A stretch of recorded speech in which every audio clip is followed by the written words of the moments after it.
This presentation will help you write essay number 4. This time it's worth 200 points and you're writing 400 to 600 words. As usual, it's due on Saturday by midnight. You'll write your outline and revise your rough drafts, but you'll only submit the final version of the essay. We have 11 options this time. You could write about a college student who has to decide between living at home or spending the money to go to a university. If you're interested in animals, you could write about pets, a cat or a dog. If you're a nurse, or I should say a future nurse more likely, do you want to work in a hospital or a doctor's office? Workers, which shift do you prefer? The daytime, the afternoon, or the night shift? Travelers, which vacation destination is better? Denver for skiing or Florida for the beach? And the wedding couples, is it better to elope or have a formal wedding? If you like to watch television, is reality television a good option or not? Employees, do you want to start your own business, or do you want to work for a corporation or the government or a nonprofit organization? Law enforcement majors, do you want to be a security guard or a police officer? Music lovers, is classical music better than rap or some other music? And potential home buyers, is it better to live in a home or a condo or an apartment? Now, as you can see, some of these options would have more than 2 choices. You could actually do 3, home or condo or apartment, for example, or you could just choose home versus apartment. You can tweak that topic. The assigned topic, you have to choose from that list of 11. And you have to be able to write about this without copying information from sources. You can't use articles or websites, anything like that. You won't receive credit for writing on a different topic, and you won't receive credit if you use sources in your paper. We're not using sources because we don't want to risk any plagiarism. You'll learn about that, as I've emphasized all along. You'll learn about the sources in English 1190 or English 1220. Now, all of these topics have opposing viewpoints. You have to choose carefully because you've got to be able to present both sides of the argument in a fair and unbiased manner. So if you feel very strongly that a big wedding is a waste of money or eloping would be the worst thing that could happen to you in your whole life, choose a different topic because you have to be able to look at both sides in a way that you see that there are both sides to it. Don't use inflammatory language, anything overly emotional. Don't use exclamation marks, and don't use a colored or large font for emphasis. There's 2 sides and you're going to treat them fairly. Notice that I don't have anything about serial killing because you can't say serial killing, here's the good side and here's the bad side. You've got to pick one of those topics that allows you to write in a scholarly and objective manner. That's really crucial. I'm emphasizing that because students lose points when they can't argue both sides in a fair manner. Developing your criteria. You have to evaluate the options based on specific reasons why one choice would be better than the other.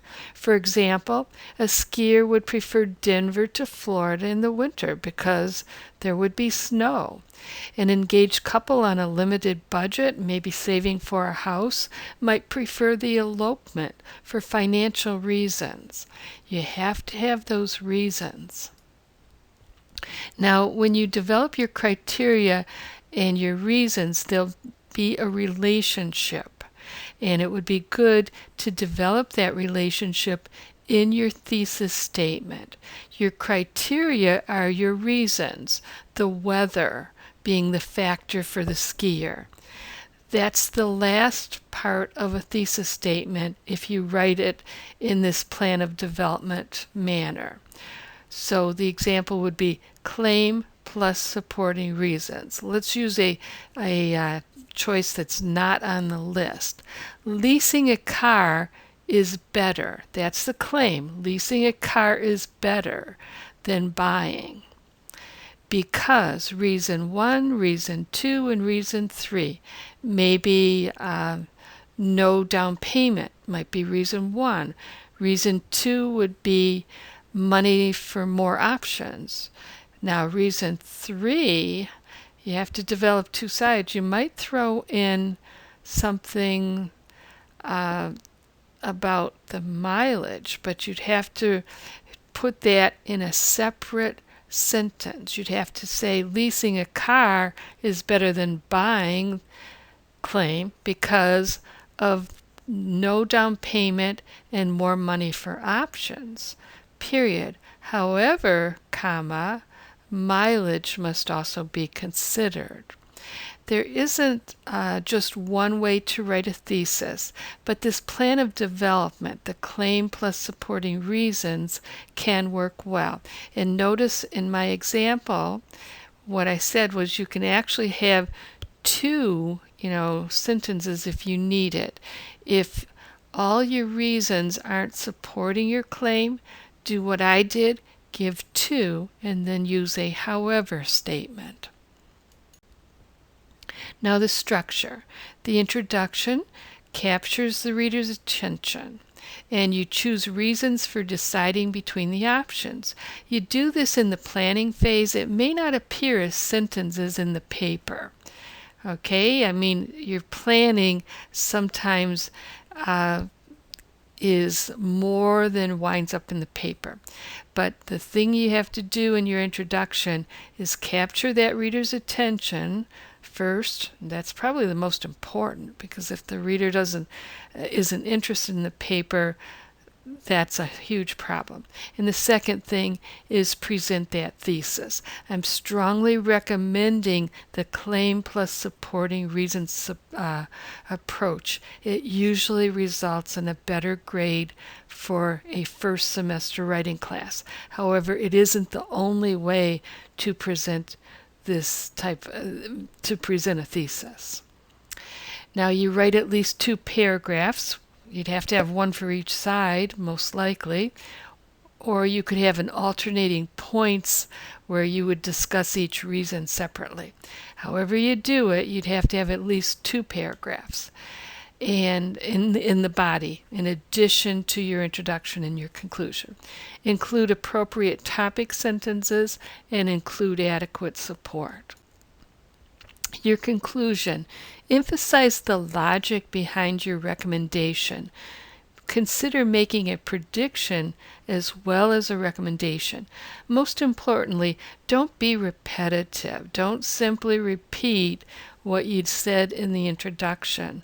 Worse still, don't say what you're going to do in the introduction, do it in the body, and then say what you did in the conclusion. A lot of you have learned to write that way, and that's not good in college and your advanced courses. You want the reader to remain interested, so use a compelling introductory technique, perhaps an interesting little anecdote or a little case study. Then state your thesis in the introduction, develop the thesis in the body with your reasons, support that claim, and then in the conclusion, make your recommendation and your predictions and use different wording. Now, formal writing, just as you did in essay number 3, only the third person pronouns, he, she, it, they. No I, me, you, or your. However, you could say in our society. First person plurals sometimes work. Formal language. Word choices. No abbreviations, no slang, no informal language, no contractions. Don't, can't, it's are not appropriate. Write at least 4 paragraphs, intro, at least 2 body paragraphs, and conclusion. Include a topic sentence, follow up with supporting details. When you change to a different topic, start a new paragraph. You know about the formatting. Don't make any mistakes. This is the fourth essay. Get it right this time. Don't use that Calibri 11. Professors hate that. We read hundreds of assignments and it's a lot harder to read. Contact information's on the left side. Check your before and after spacing under the paragraphing link. And don't let those lines wrap. If you have questions, of course, you're going to call me. This is, or write or do both, whatever works for you. This is worth 200 points, so don't be shy. If you seem confused, you might be, so you better pick up the phone or send me an email or an angel mail. I'll be glad to help you. Good luck with your fourth essay.